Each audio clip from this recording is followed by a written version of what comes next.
Welcome to Six Picks Music Club, a music podcast for people who are slightly interested in pickleball.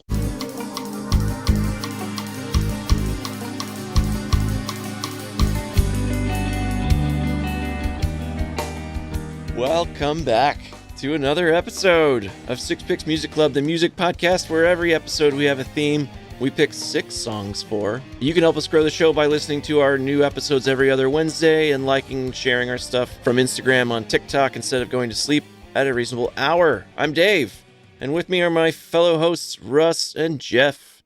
Hey guys, how are we doing? What's the haps? Hello, David. Hello, David. Hello, Jeffrey. Hey man, how are you? I'm good, dude. I'm good. Oh, that's good. That's good. You guys ready to rock? Oh, we haven't even gotten in the clubhouse. We got to get the doors open. What is our Do you remember anything about this show that we record like all the time? Have you forgotten all of it? I'm not writing it down to remember it later. I'm writing it down to remember it now. Yeah, I didn't write that down. And also when you introed us, Russ's reply back to you sounded like the reply back that like a penis that's inside of a body. Like it's so flaccid that it's like inside. It's just like the whole really there's cold. no dick there at all. It's just totally hidden inside. That was Russ's response. Alaskan whaling vessel penis. There's a joke in there about a circumcised dick trying to be uncircumcised. No, my dick's just wearing a hoodie. That's all. Don't worry. Yeah, dude, it'll take it off when it gets warm. When it comes time, we'll just pull back the sweatshirt and let her rip. Yeah, geez, so much fun already. But like, we do got to get in the clubhouse, Jeffro. So why don't you tell us what the password is this week? You never close your eyes anymore when you pick your 6. Oh man, let's hope the show doesn't go down like Goose did. But let's get on in there, open the doors, and here we go. We've got some interesting picks for everyone today. So our episode is on earworms, and I think that's kind of the thing about earworms. They'll get in there and they can frustrate you, annoy you, much like Geoff and I do to Russ. Or they can be songs that you're kind of okay with thinking about and hearing over and over again. And I do have to go to our theorist, Dr. Jeffro, and get his take on how he defines earworms and how do they manifest and why do they get stuck in our heads? I assume you have a theory. You really put me on the spot here. I feel like a law student that got called to describe a case and he hasn't read the case book the night before. So he's just like, McMillan versus McIntosh. It was really interesting. Basically, no. Okay. So what I was thinking about, which is sort of related and maybe it could start things up. So there are songs that are literally always stuck in my head and sometimes it will bubble to the surface. I don't know if you guys are like this, but I always have a song stuck in my head. It's like a 100% of the time thing. And there'll be one that I'm singing that's like I'm singing it. It's up there. It's up to the top of my brain. But then there are other ones that are sunken that will just bubble up a lot. And then those are the earworm songs. There's something about the phrasing plus the melody. It's like stroking the parts of your brain that are keyed into music. Like it's unique to each person. Each person has slightly different ones, but obviously we share a lot of them. So there's some that are common to many people, but there's something about the way that they've combined the words and the phrasing and the melody that just buries it in your brain. I wonder about the science of that, but I don't really know it. Do you want to know what the scientific name for it is? Oh God, is there one? Oh, sure, bud. Involuntary musical imagery. Huh. Or INMI, as the scientists call it. That's not a good name of the science of that. Involuntary. Well, it is involuntary. I agree with that. As a researcher and a theorist, I often have to name a phenomenon, and I would have used that one and been like, nah, it needs to be shorter. It needs to be like, we need to tighten this one up. Yeah. How do you feel about the Chapel Rowan song, Phenomenon? Phenomenon? Is that what it is? Phenomenon that is a fun thing to say. Yeah. Like I don't think I've heard the song, and I think she's cool. I just haven't, I'm an old man and she's young and awesome or whatever. Right.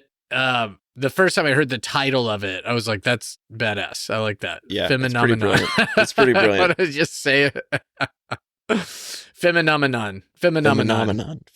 Do you guys live your life the way that I do, though, where you are like, I could sing a song or am singing a song. There's one that's on deck all the time. Are you like that? I'll say just that, like, everything makes me think of a song. So, like, you're saying I could sing a song, and it makes me think of that song Sing that I heard them sing on Sesame Street. I'm like, sing a song, sing it loud, sing it strong. And it's just like, yeah, that it just immediately triggers a memory or whatever. And every day I have like a song that is in my head that sometimes is fine, but a lot of times it is just because my children have played it over and over and over again. Yeah, that's why I think there's good earworm and dark earworm. And dark earworm is like, God, man, I cannot get this fucking song out of my head, and you want to. And so we've all chosen a good and a dark earworm, of course, but I love that name, by the way, dark earworm. That is the best way to put that. Earworm. That's good. Yeah, dark earworm.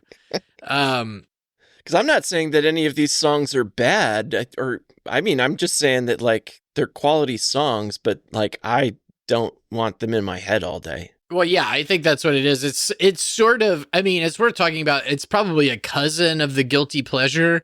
Yeah, that's exactly what I was thinking. Similar families. Yeah, except it's like, to me, they're dark because they're embedded in your brain. It's like Inception, and you don't want it there. Like a guilty pleasure, like, I'll play around with this one. I'm not gonna tell anybody, but I'm not gonna roll down my windows at the grocery store and bump it, but I'm gonna enjoy it. Whereas the dark earworm, you're like, dude, that song has infected my brain like a parasite, and I've got to get it out. Maybe I have to listen to it again so it clears it and resets my brain, or else it's just going to keep pumping.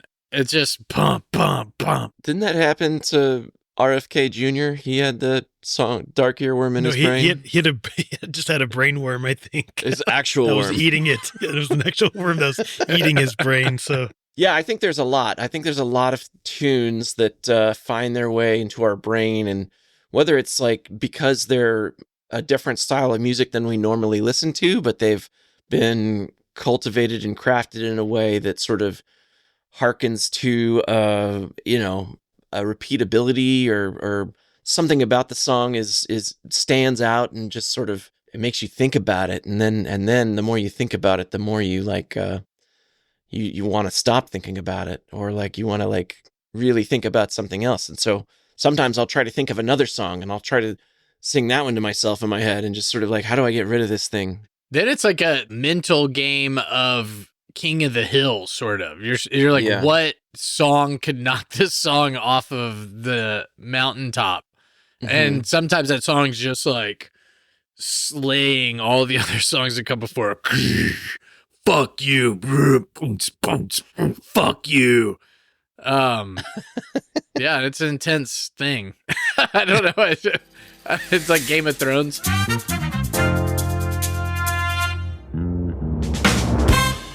Well, so now that we're clear on earworms, I want to say this show may be a bit polarizing for a listener, maybe for us too.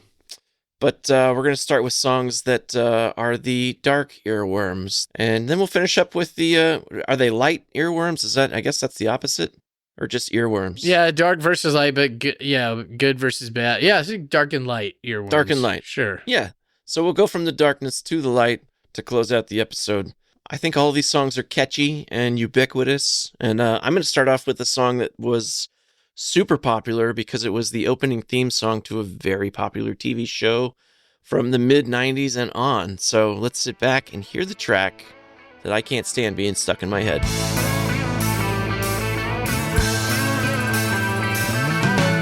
No one told you life was gonna be this way.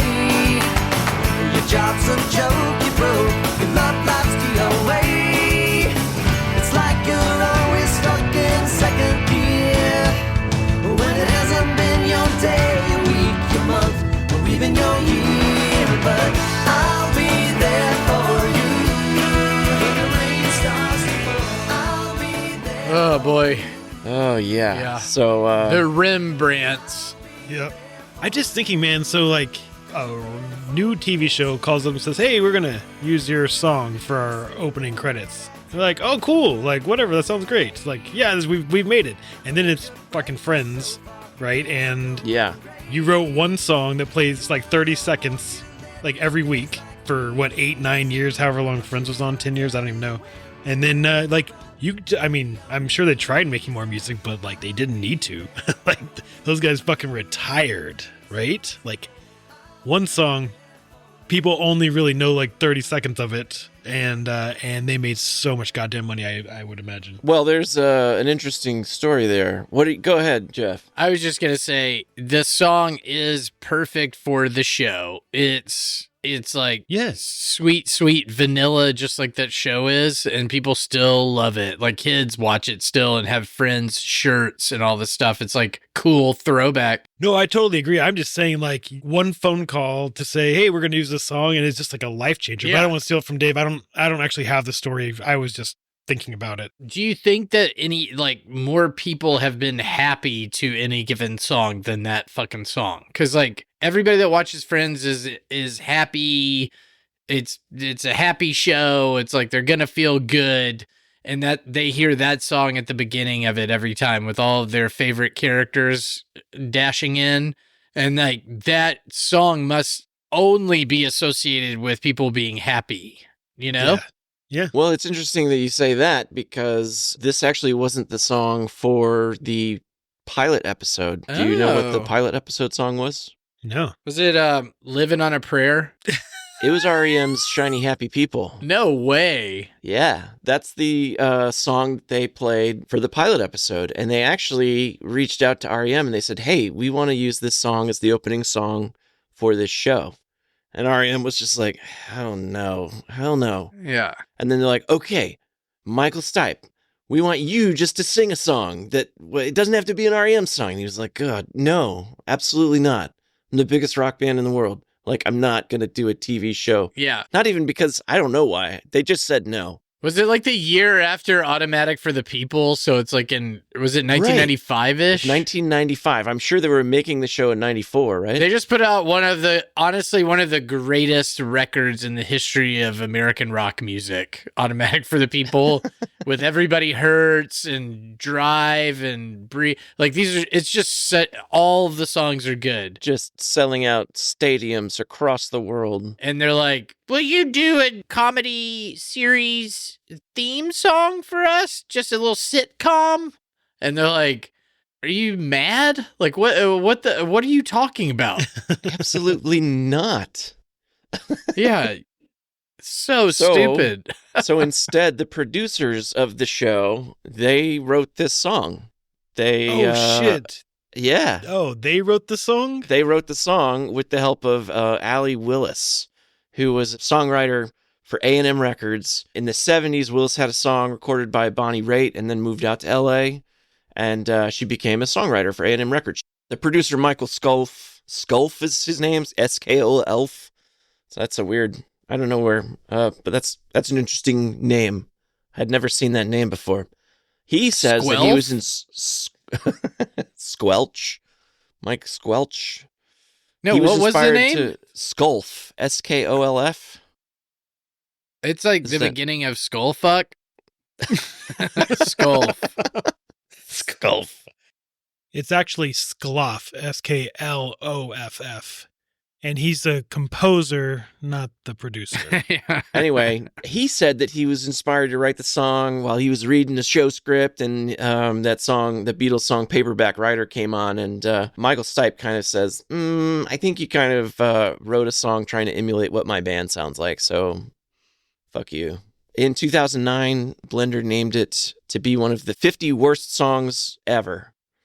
I don't know that I agree with that necessarily, but That's obviously that's stupid. it's pretty harsh. That's not one of the worst songs ever. It's just lame, but perfect for what it's on. Like, Yeah.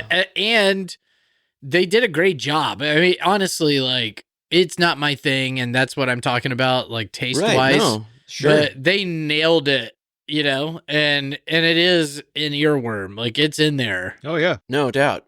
No, so like when the times I'm trying to go to sleep or like trying to go back to sleep, like if I woke up too early, there's always a song that's like going in my head and I can't turn it off. So just this last week, from 5:45 a.m. to 6, when my alarm went off, this was the song that was playing for me, and I was just like, oh God, just go away. Please stop. Please stop. And it just, for an hour. I'm up. I'm Fucking up. I'm up. Okay, fine, Yeah, fine. Yeah. But it's like, and I didn't even watch Friends. Like my roommate, he watched Friends all the time. It was like I think he has them all on DVD. That makes so much sense. Oh my Right? God. Obviously, I know him, and it totally checks out. The guy we're talking about, listener, was a guy who was back at this girl at a Frisbee tournament. We were in a hot tub, and he threw up in the hot tub while he was trying to spit game at her. And I don't know, it was the only time I've ever seen vomit in a hot tub, but it just bubbles right to the top and turns into foam.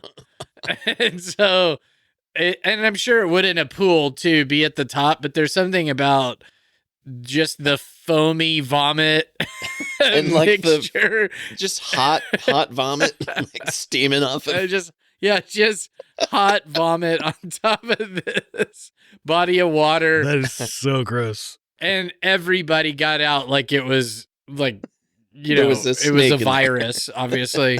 Yeah, and I've just never seen somebody crash so hard, because I thought he had a good shot. Like, I was like, he might actually succeed in this macking, and then it just immediately blew up. Yeah, so I don't know what happened on the season finale, Friends. I couldn't say that I've watched every episode of a single season, but you just couldn't get away from this song. Yeah, so I mean, I guess kudos to the Rembrandts for making a little money off of a song that those producers and that songwriter wrote. Russ, what Yeah. is your dark earworm where's that going to take us tonight? My dark earworm is a song called Hey Leonardo from the band Blessed Union of Souls. It's basically the same name as Collective Soul. Do you know what I mean? But it's like, but with more words. She likes me for me, not because I hang with Leonardo or that guy who played in Fargo. I think his name is Steve. She's the one for me, and I just can't live without her. My arms belong around her, and I'm so glad I found her once again. And I'm so glad I found her once again. Yeah, I'm so glad I found This song is a fucking power bottom, dude. I'm just going to say that there is a special place in hell for that song. Yeah. Yeah, which part worms you? Is it the just because that part? No, it's like it's the me for me part, and then like She likes all me the- for me. and then all like the random cultural like references, like It's like, they just will keep I going. make her laugh oh, like Jim Carrey. Jim and- Carrey, unlike the cable guy. Yeah. Mm. Okay, so formed in Cincinnati, Ohio in 1990, Geoff Pence and Elliot Sloan, Blessed Union of Souls, right? That's who we're dealing with here.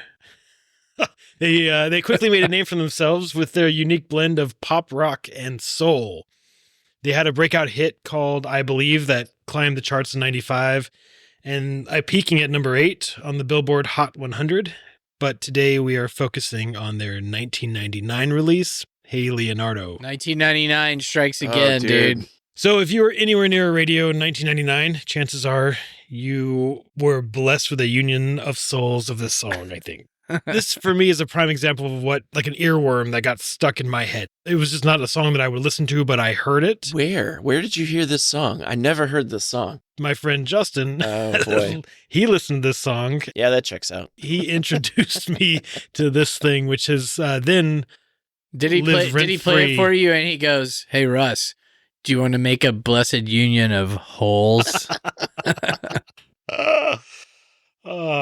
Yeah. So Hey Leonardo is a prime example of what makes a song stick in your head, right? It's got that upbeat tempo, memorable chorus, maybe a little too memorable, and perhaps most notably, like a barrage of pop culture references that are just hard to ignore. The song's lyrics are whimsical, a whimsical celebration, if you will. Whimsical. That's so charitable in a way. It's like, it makes it sound like the movie Willow or something. It's not. Yeah. Where's the Mad Mardigan of this song? Yeah. Like I said, like, this is not a song that I listened to, but it did just immediately get stuck in my head, and I couldn't get rid of it. And you know, not all earworms are created equal, as we've talked about. We've got the dark earworms and the light ones, and this was definitely a dark one, a dark time in my life for me. And I am actually pretty disappointed that I dug this one back up, because I'm afraid that it's going to be there for a little while. Oh, no. Next week, you're in a fucking online like therapy group dealing with whatever problems this on the fucking song phenomenon of involuntary musical imagery group. Yeah. I can't. The INMI group. Yeah. Yeah. I'm sorry. It's called Blessed Union of Souls. It's kind of a light-hearted mixture of pop rock and soul. Oh, it was 95 or 99? Is that what you said?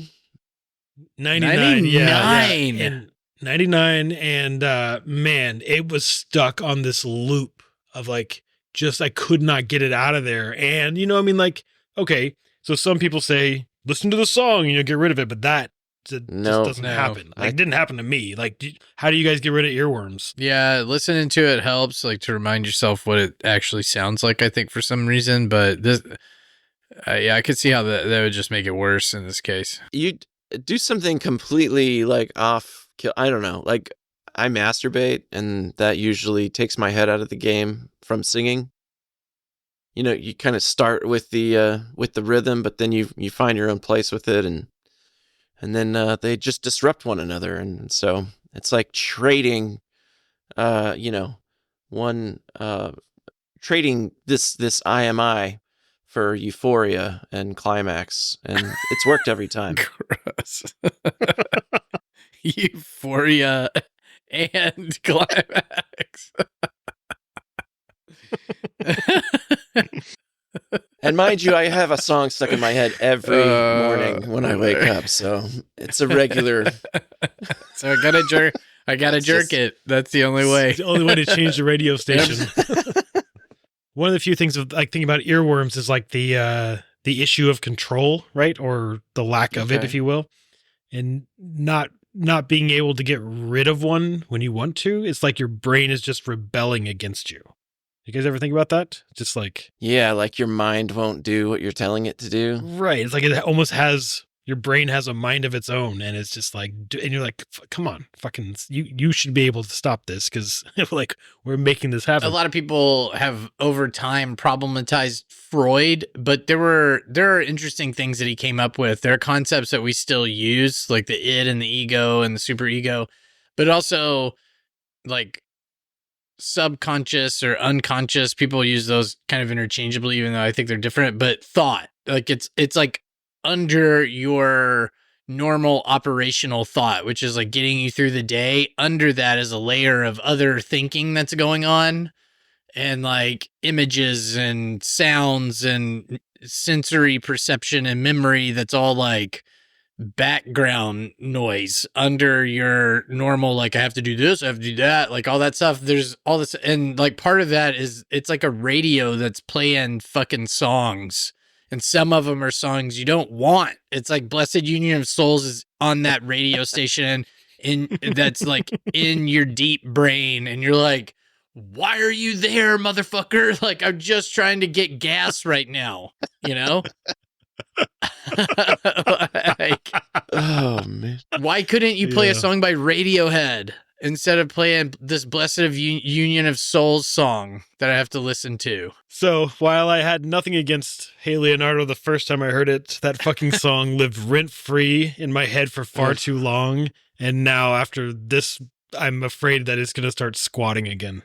Yeah, that was a rough one, man. I hadn't heard that song before, and I was unfamiliar with that band, but I think they and Collective Soul are probably going to get into a street fight. But Jeffro, let's slide the ball over to you, and no, let's roll the ball over to you. See, I caught myself Yeah. there. People slide balls. Let's Yeah. roll the ball over to People slide balls. Slide that ball over, buddy.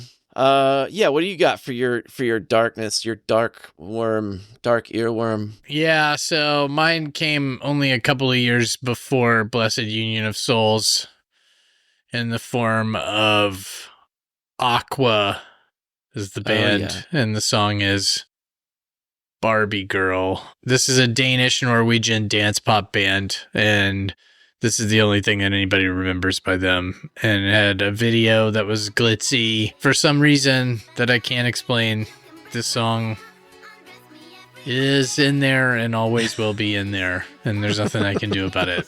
Come on, Barbie, let's go party. I'm a Barbie girl in the Barbie world. Life in plastic, it's fantastic. You can brush my hair, undress me everywhere.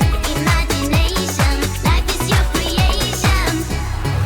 I'm a blonde bimbo girl in a fantasy world. Dress me up, make it tight, I'm your dolly. You're my doll, rock and roll. Feel the glamour and pink. Kiss me here, touch me there, hanky panky. You can touch. To take us back to like an early ep, I feel like I have to ask, is that a cum song? Yeah, I think yes. So physically come on Barbie, not come on Barbie, let's go. Oh, he's not saying like, come on, Barbie, let's go Are you party. Well, I mean, I'm not sure. The whole thing is sexually suggestive, I understand from people that talk to me about it. you get a lot of those? A lot of people coming up. A lot Yeah, of your a lot of people. students. Mhm. Professor, can we talk Yeah. about the Barbie girl subtext? And you're like, I don't understand. Can we talk it. about, you keep singing Barbie Girl under your breath and we need to understand more about it? Okay, so this is one of those examples of like a Scandinavian band coming over and doing American music at like a heightened level. And it was a massive, enormous song. It was an enormous song for a minute. And you almost feel like, are they making fun of us? Or is it like they're just trying to do the art form really well? Is it camp? Is it not camp? You know, you just feel like you're kind of being outsmarted by them in some way. But there's something about, I'm a Barbie girl in a Barbie world. I'm wrapped in plastic. It's fantastic. That line and the beat of it and all that stuff is permanently lodged in my stupid soft brain. And I can't change it. I can't get it out. I do recall this song being a heavy rotation radio hit, and I do also recall not being a fan of it at the time. I feel like there is the Barbie movie that came out recently featured this song again, and it did have a little bit of Member Berries sort of nostalgia that made me tolerate it a little bit more. But I totally get where you're coming from, that this is a dark worm here. Yeah. I mean, it is poppy. And then it's like poppy. Like it was like, like so dance club. That's the other bass. thing. It's got the Yeah. pulsing beat. Yeah, it's like It's got 130 beats per minute. That's its Right. tempo. It's a stressful song to It's listen moving to. awful fast. Yeah, and it's like it's really doing its damnedest to embed itself in your brain. It's like you know what it is? It's like a 4 verticals offense in football. Like it's coming downhill as hard as it can to try to get a touchdown. Like it's trying to get in the end zone and pulling out all the stops, giving it everything they could possibly give it to get a score. I feel like I could probably masturbate that one away. I feel like the 130 beats a minute could get me there, but it'd be tough. It'd be a challenge. I'd say it's probably a challenge.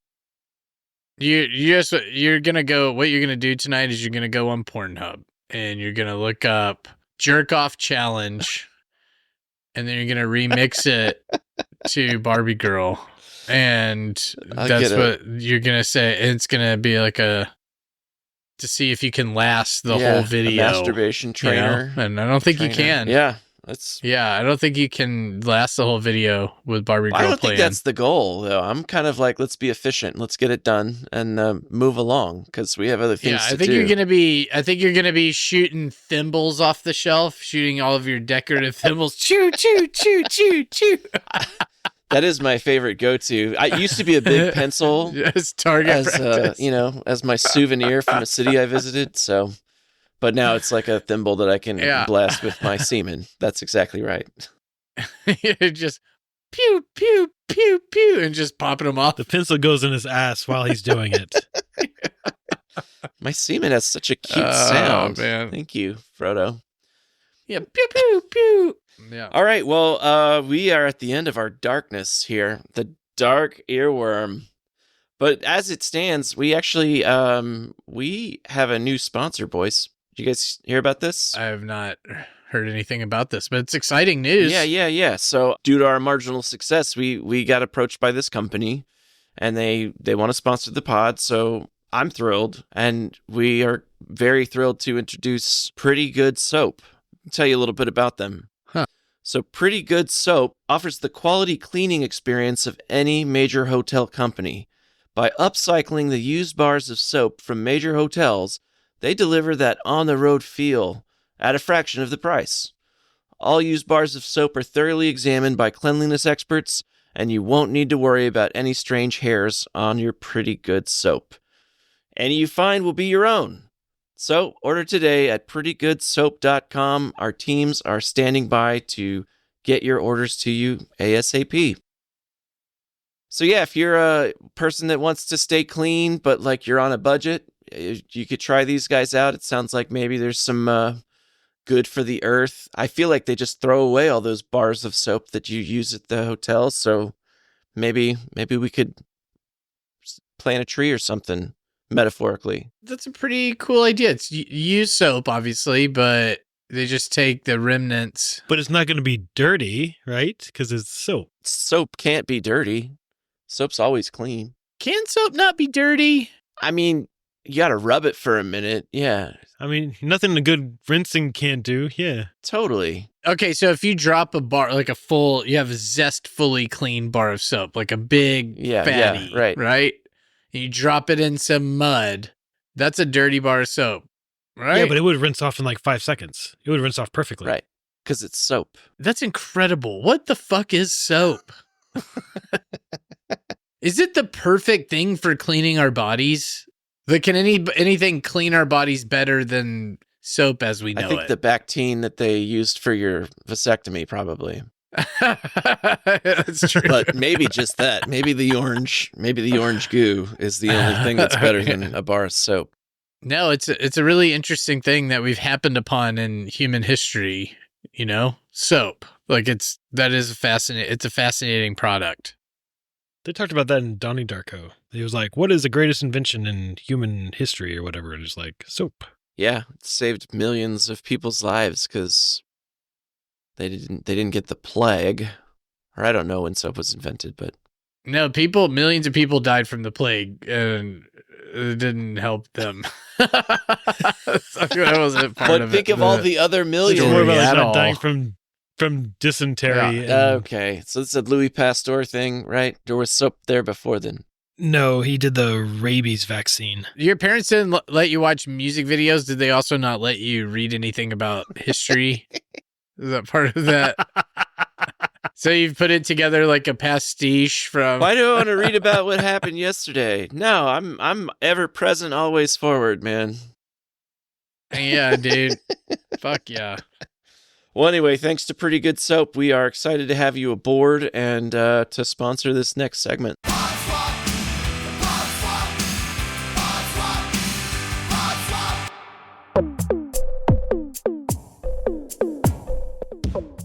Hi, I'm Jessica Ann Katina. I've always loved music and surround myself with it every day.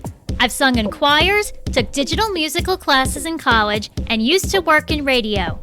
To further share my knowledge and experience with others, I created this podcast, Music Notes with Jess, in 2019. I'm so fortunate of the listener growth and hearing back from some of the celebs I discussed in past episodes. That's why now I'm ready to expand. So let's have fun taking weekly music notes of throwbacks, modern hits, and media. Thank you. Talk to you soon on Music Notes with Jess.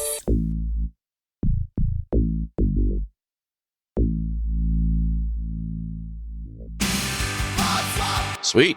Check them out. Back to Six Picks. Let's go to the light side of Earworms. Yeah, Geoff, I think you take the lead coming back this other way. Why don't you hit us with some sunshine? Tap the brakes a little bit. It's not like I love Okay. this song or anything, but Sure. I was just trying to think about what song would probably be number one most stuck in my head over the history of my life, over the whole trajectory of my life. What song has always been there in the deep depths of my psyche? That song is Starship's "We Built the City" from 1985.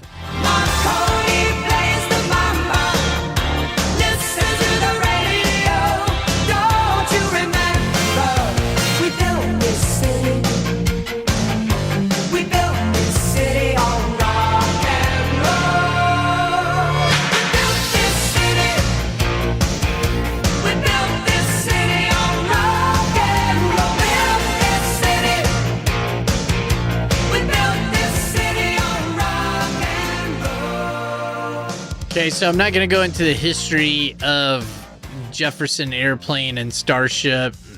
Needless to say, Jefferson Airplane, who is like a 70s rock band that was quite famous for the White Rabbit song, you know, they captured the mood of the late 60s, early 70s quite well. They did kind of a 90-degree turn in the late 70s. A couple people dropped out. They kind of reformed.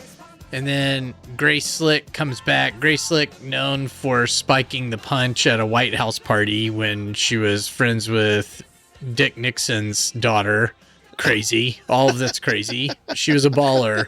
But she comes back to the band and they are Starship, and this is their first single. Now, it was a very popular song. Of course, cool people hate on it, but it was written by some real heavy hitters. It's written by 4 people, among them Bernie Taupin, Elton John's writing partner, Nice. and Peter Wolf, who wrote other songs for Starship, but also wrote Everybody Wang Chung Tonight. Right on. You know, like some of these like massive 80s songs. And the songs Mickey Thomas and Grace Slick of Starship, they come out with the record Knee Deep in the Hoopla, which is a phrase from the song. It's about the decline of fucking live music in Los Angeles or something. I don't know.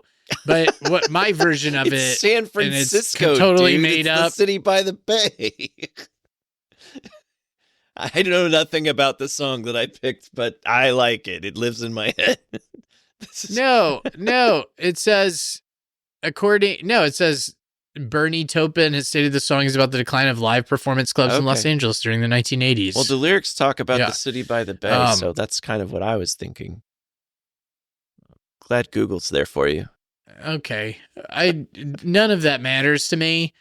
My version of this song is that Grace Slick was like partying all night, and she like decided at 5 a.m. to trip a bunch of acid, and she called up all of her songwriting friends, and she's like, let's go into the lab. Let's go into the studio right now and make a song that is like chemically produced and balanced to be the most catchy motherfucking song of all time. Because every single piece of this song is catchy. Like the bass riff is doon doon doon, and like and even like the bridge, he's like, Marconi plays the mamba. Like that's fucking catchy and memorable. And then like the chorus is catchy and memorable. It's like there's something about it that like this thing it's the ultimate bug.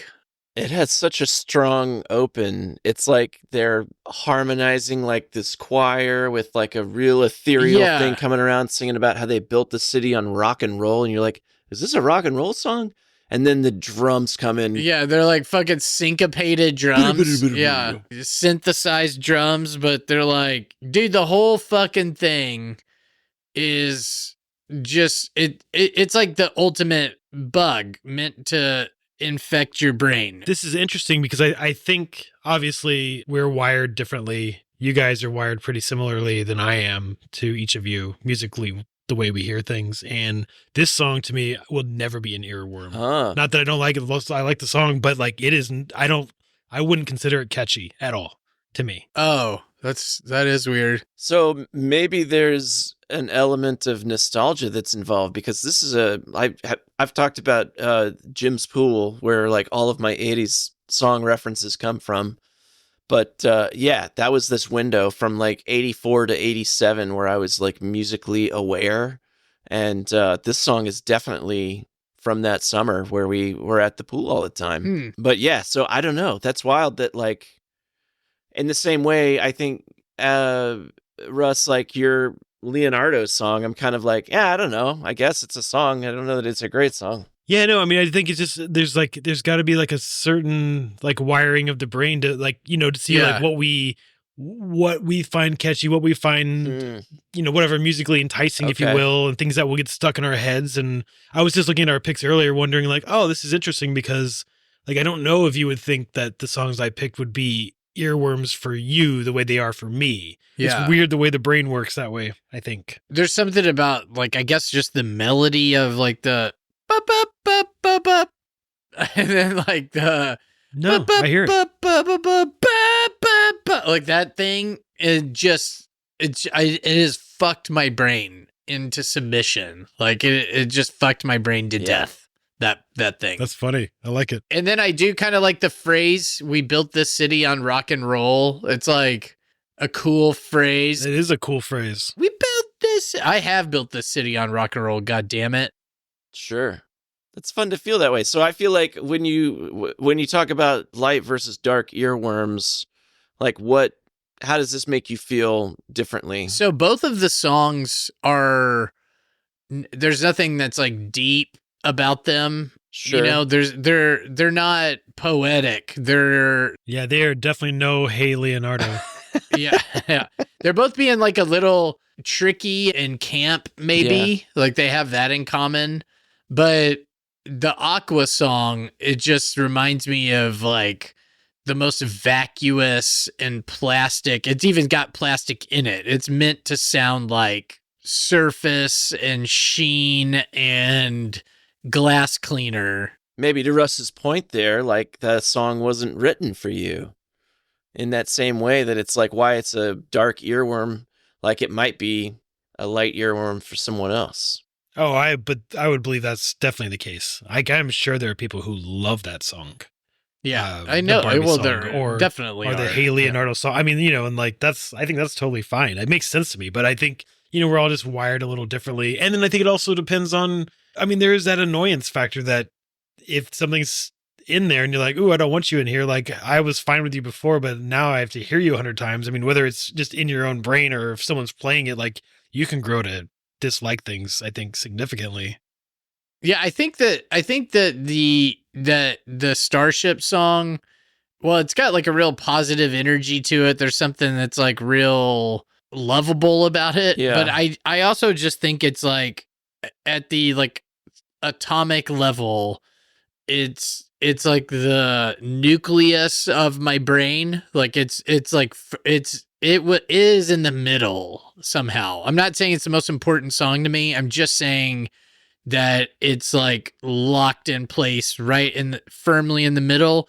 And the other songs, like Aqua songs, are like electrons that are popping around that like go in and out. But that Starship song is just it's like this is the center that makes everything else work somehow. Well, I will say that I feel like it's an aspirational song. Like the idea of building a city is aspirational. Building on rock and roll is even cooler. So I get it. I get like how that fits with your persona. Okay, well, Russ, let's get your Lightworm song. What is the one in your head that you don't mind so much? My Lightworm is called Hypnotic by the band Dead Sara off their 2021 album Ain't It Tragic. I'ma make this shit hypnotic, like a goddess. I don't need a damn applause, bitch, you got it. It's hypnotic, let's be honest. Get back to the rhythm that I started. It's hypnotic, and I'm on it. It's a matter of fact, like oh my goddess. It's hypnotic, let's be honest. It's all about figuring you out. I'm self-conscious. Yeah, man, that was a fun song. Like I hadn't heard it before, but like I dug it. That album's pretty good. I listen to the album a lot, then I listen to that few songs a ton of times, and then it will just pop up randomly, and then and I'll scratch that itch because I like it. Yeah. Hasn't gone bad on me yet. Okay. Nice. Yeah, it's hypnotic. Let's be honest. I don't need a devil pose. I got it. So yeah, tell us about it. Dead Sara is known for their authentic vibe, and they do have a few potential earworms, I think. But this song itself, I think it embodies many of the elements that make a song stick in your mind, or at least in my mind. As we were just talking about how things could be, wired differently. Like, I don't know if this would get stuck in your minds, right? But it definitely gets stuck in mine. But maybe it's just the music that we're drawn to and what, registers with us or whatnot. It features these like repetitive melodic hooks, and it's got like this chorus that's easy to remember and sing along to, and just kind of burrows into my brain, I think, and just sets up camp. And then there's like the rhythm and tempo. I think Hypnotic has this driving beat that just sticks with me, and the tempo is engaging, and it's like my brain just latches on to the rhythm and doesn't want to let go. It's got a groove going that I really like. 100% on the groove piece, man. Like it starts out so interesting because it's got the guitar part right there before it gets going, and then it switches to kind of like this real bass heavy thing, and then there's a little DJ scratch there at the end. It's like they're doing all these little things that I'm like, okay, I see what you're doing there. Yeah, it's cool. But it's not just the beat, right? It's the melody too. Like my brain just loves the way that melody is put together. But that's on the earworm side of things. The lyrics of this song, I think, are interesting. So both of my songs kind of look at the artist talking about themselves. And the first one is like, she likes me for me, right, if you will. But this one is more about exploring like personal introspective themes. So you've got Emily Armstrong's vocals delivery adds this layer of emotional resonance that I think it captivates me, I think. Just like you, Dave. You captivate me with your emotional resonance. You complete deep brown eyes.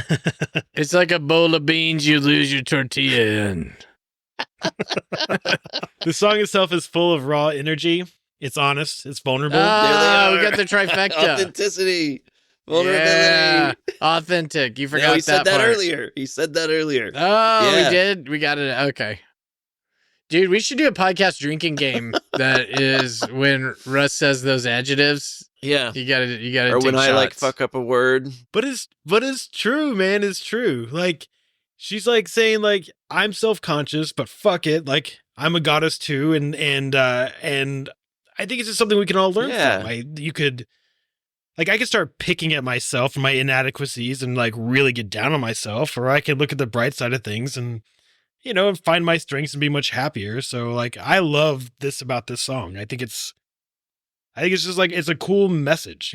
Also, Geoff, do you know like Grace Slick from Starship praised Emily Armstrong's voice as a force to be reckoned with, which I thought was Very interesting. nice. I was like, oh, how fitting after like I'd known your pick. And then, That's cool. and then Dave Grohl once said that Dead Sara should be the next biggest rock band in the world, but that did not happen, mainly because after the first album, they got into a big dispute with their record label.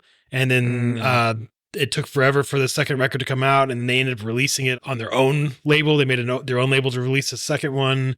And then they ended up signing with Warner for this third record. It just kind of flew under the radar. So who knows? But purely by coincidence, Emily Armstrong and Dave Grohl have both made it into the news recently. And it brings up some interesting things to talk about, specifically separating the artist from the art, right? So in each of these cases, you have a front person who has either done or said something, and fans are not handling it well. In Dave Grohl's case, he stepped outside of his marriage and had another baby, and fans are, I think, torn because the good guy image of Dave has been tarnished. Yeah, it's crazy because he's always just like, he's the good guy in rock and roll, and now it's But like, if you go back and you look, he was married once before, and he cheated on her too. yeah, So is that the once a cheater, always a cheater kind of thing? maybe. I don't know. You just wonder. I don't know. Well, but it's I hard think to- it's rubbing fans the wrong way a little bit, and It's hard to pigeonhole that like once and forever kind of thing, and yeah, I think it's weird because in the last 5 years, 6 years, there's been so much of the kind of cancel culture that's come through and changed the landscape for musicians. I mean, like, Michael Jackson died, and that was 10 years ago, 15 years ago now. yeah.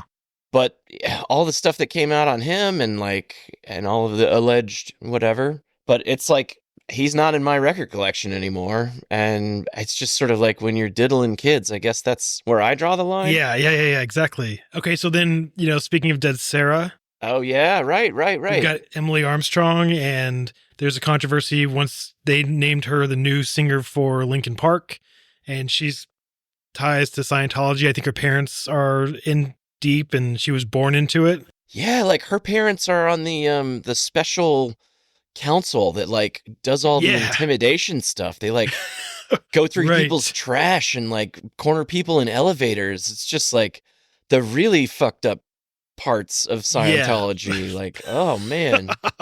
Hey Yes. mom, how was your day? Jesus.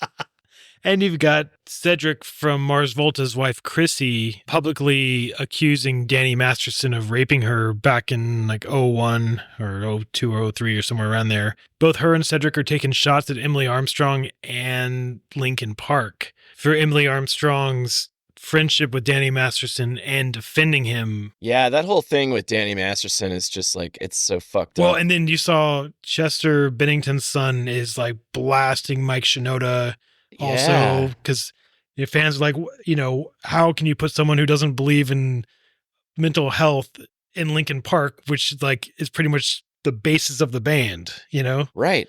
And I'm not a big Linkin Park fan. Like, I didn't do a lot of listening to them, so I don't feel like I'm speaking from authority, but I do feel like I get where they're coming from a little bit. Yeah. No, I mean, they've got some songs. They're a huge band back in their day, and it's just kind of like, I don't know. What are we doing here? Like, when do you call it? Do you just like, can you still be Linkin Park? Did they vet? Did they not vet? Or did they say, yep, we're going to be fine with this. It's going to blow over?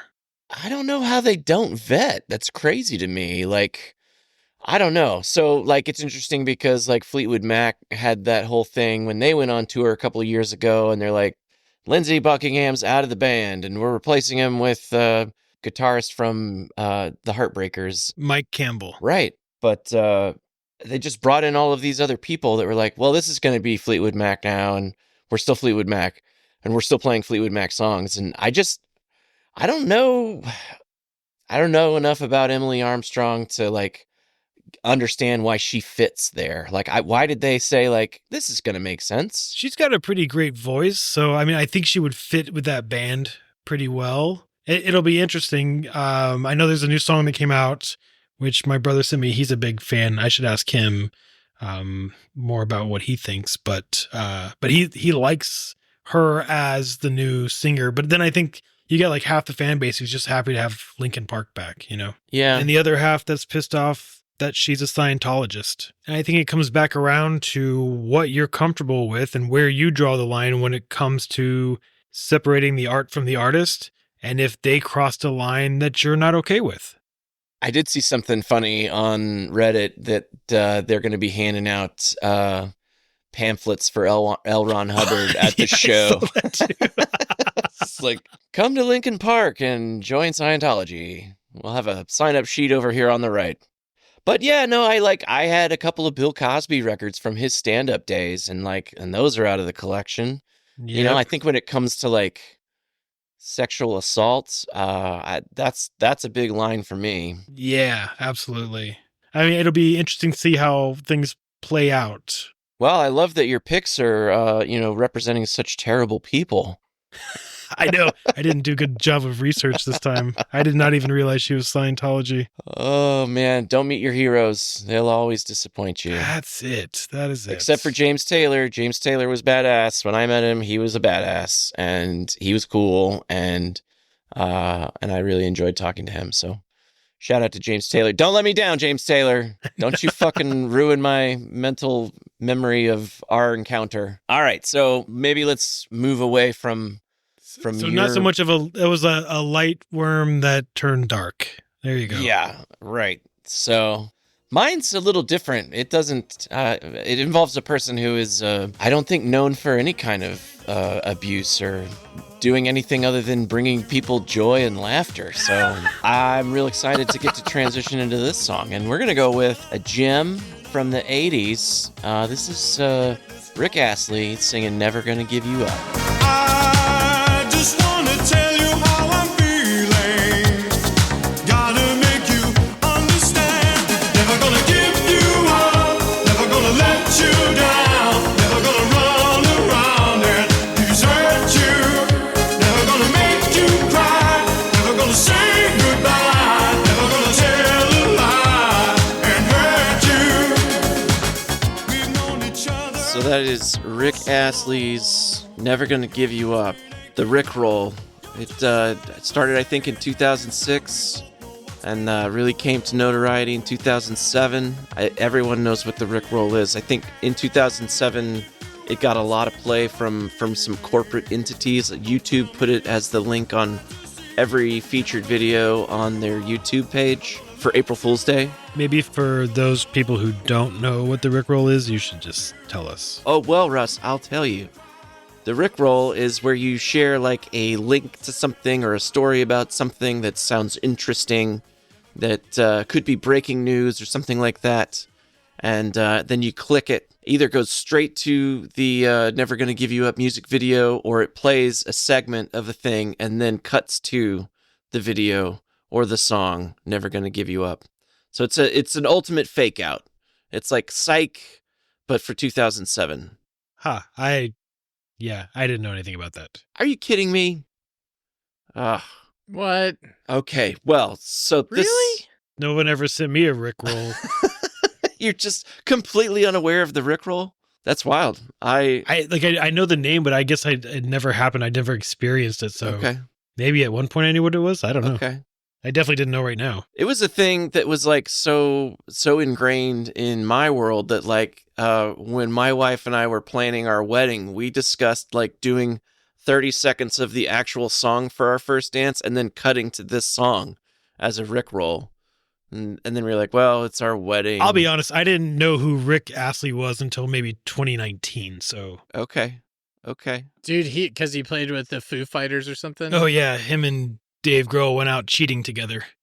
Didn't he do that? Didn't he sing with the Foo Fighters? Yeah, he sang this song, Never Gonna Let You Go, but I don't think I knew about it until later. But who knows? Maybe this was it. I can't remember now. He's a cool dude overall, but it's an interesting story of it was early virality of video virality, but it was like the rehash of something that was 20 years old and like universally people thought it was funny because it's a funny video of him in like a suit with like a sailor striped shirt and he's got like very bright red hair and he's like just cool dancing guy, never gonna give you up. And the backup dancers are so great in it too. It's just like they're really and into he's it. like, It's a funny video. it's like quite possibly one of the more wholesome videos you'll ever see. Like there's nothing wrong with it at all. I definitely have seen the video, but I didn't know what a rickroll was, and I didn't know that song or who he was until, I'm telling you, just like 5 years ago. It's a hilarious thing. Whoever thought of it, I mean, it is comedy genius, but you get something that's like new research on new pyramid found in Egypt, and you're like, what? And then you click on it and it's like, never gonna give you up, never gonna let you down, like, right? And you're like, No, and it's always just like the synth drum there. It's All right, like doo-doo, God doo-doo, damn doo-doo, it. doo-doo. You're like, oh god, right from the drums at the beginning that like you got Yeah. you got. It's And that it's called Rickrolled, which is brilliant. Like you just got Rickrolled, dude. due to all that, like the video in 2022 passed 1 billion streams on YouTube. So it's like 1 billion times that has been played. People have rickrolled or just watched the video. Is that YouTube royalty? What's the most streamed video of all time, I wonder? So another thing that he said right after the rickroll phenomenon, not at the billion mark, I think he said I think he'd only been paid $12 in royalties for his streams on YouTube. That's how bad their stream money is. It's wild. Even after Even all after that? all that, but he got paid a bunch of money to be in the Thanksgiving Day parade, and he got paid a bunch of money to, I think, doing a Super Bowl commercial or something for somebody. Yeah. So he's doing okay. And he actually just did a tour, I think, recently in the last 2 years. So The number one video would be Baby Shark. Baby Shark at 14 billion. good God, Dude. that's a fucking earworm. Well, so when this song came out in 87, it actually was a huge hit. Like, it went number one in over 25 countries, including the U.S. Billboard Top 100. It also, in the U.S., went number one in hot dance songs, dance club songs, and adult contemporary. So those are all U.S. Billboard charts, too, apparently. So it was a massive hit. He was a huge success. He was nominated for Best New Artist. Does he have other songs? I don't think so. He's done, 5 other albums, but I don't know if he had another hit after that. That's the song that we know by Rick Astley. Yeah, I mean, it got resurfaced in the mid-aughts or whatnot, and has now become this sort of ubiquitous thing that everybody knows except for us. Anyhow, I think this is kind of a fun song. It's sort of like in that era. Again, it all harkens back to that courtship of my wife and I, and the laughs and good times we had. And this was a high spinner in that era. But yeah, I'm a fan. He did a really, there's another music podcast called Song Exploder. Not officially a friend of the pod, but Oh, yeah. he does an episode on that show where he talks about kind of the making of this song. And he was like a singer as like a 15 or a 16-year-old, and this production group knew they wanted to make a song with him, but they hadn't figured out what that song was going to be yet. And so he came and started working at their studios, making them tea for a year while they just were producing all these other massive hits. They were unknown at the time, but over that 12 months became a huge production team. And then they worked on that song with him, and it was huge. Well, that's going to do it for our picks today, guys. But before we get out of here, we got to check the mail. Hey, thanks everyone for your messages. It's been really fun to see people connect with us, so keep them coming. 6 picks infectiousPod@gmail.com is our email address you can send emails to. And if we like them or don't, we might still read them on the air. This one today is from Sloan in Austin, and she says, "Hey guys, really digging the show. You guys crack me up." Thanks, Sloan. My 25-year-old track is Can't Feel My Face, and I still love that song. Also, I saw this new gal, Odie Lee. If you haven't heard her, you got to give it a listen. And that's really funny because, like, I was actually at an Odie Lee show this last week. Like, it was at the Scoot Inn. It was fucking great, and I love this new record. Is this still part of the email, or are Yeah, you... no, I'm responding What's to the happening? email. Like, I was actually at the show that this Oh. person wrote in about, and it was a great show. I really like this record. It's, Oh, sorry, I didn't realize that was a parenthetical. anyway, yeah, their new album is called Carrier Pigeon, and I think we'll close out a song that came off of that this past July, and the track will be Conversation Starter. So just play it loud, keep jamming. We'll see you next time.